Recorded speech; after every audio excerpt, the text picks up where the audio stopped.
India's largest conglomerates have been snapping up stakes in high-end, homegrown designer brands to help them scale up and go global. The trend, experts say, points to a luxury retail market on the cusp of maturity. In October, Reliance Brands Limited, a subsidiary of the oil-to-telecoms Reliance conglomerate, announced it was buying 40% equity in celebrity fashion designer Manish Malhotra's eponymous label.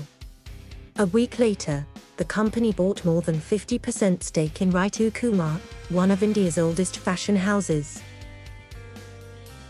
Malhotra, who has been dressing Bollywood's biggest stars for the last 30 years, launched his label about 15 years ago.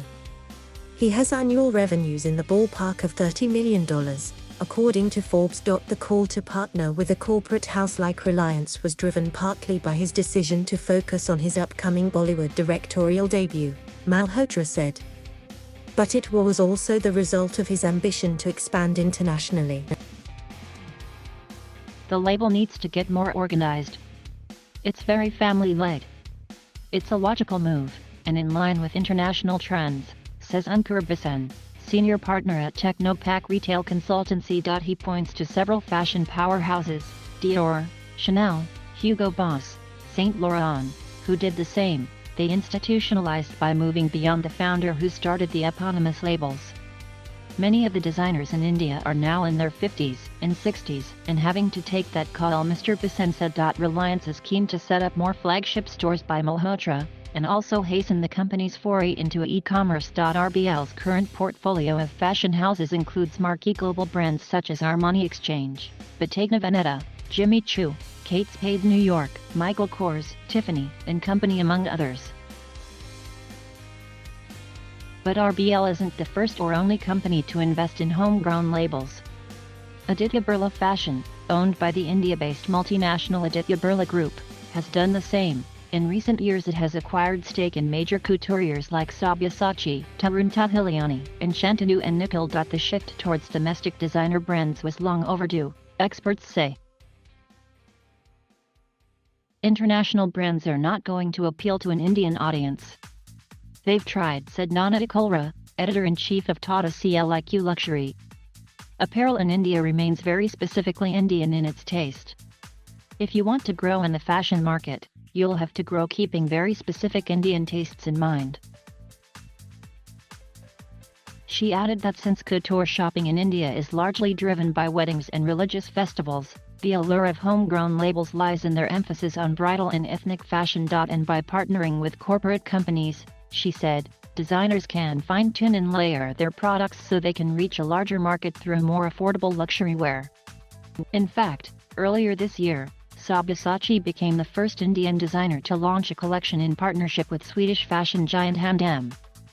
And Rahul Mishra, a rising haute couture designer, collaborated with a popular Indian affordable label, W, to launch a collection ahead of the festival season this year. According to data from McKinsey, India's apparel market will be worth $60 billion in 2022, making it the sixth largest in the world, comparable to the UK and Germany. Couture labels occupy a small sliver of it currently, and are still modest in size, compared to their global counterparts. The annual turnover in India's top 10 couture houses ranges between $25–100 m, according to the Economic Times. But the interest in them is not because of who they are today, but what they can be tomorrow, Ms. Bisan said. Also, the alternative for retailers, label development, building design talent and creating brand recall, is too expensive and time-consuming. That is, it's easier to invest in a label that already has all of that. But making a global play with ethnic couture might be easier dreamt than achieved. Both demand and supply are a challenge. In a world where fashion trends are set largely in Europe and America, and the market is patronized by consumers from China and the Middle East, making Indian ethnic wear aspirational is a tough proposition. It's also difficult to introduce a supply chain that suits the global industrial model to Indian fashion, which still relies on weavers, handiwork, and a vast informal talent pool. While the pandemic was a temporary setback, industry watchers say the revival has been quick, aided by e-commerce. This has also made it easier for local designers to tap into India's wealthy and 18 million strong diaspora. Increasingly nomadic customers who are cosmopolitan in their outlook have reshaped our approach of looking at customers in a geography-agnostic way, said Darshan Mehta, President and Chief Executive of RBL.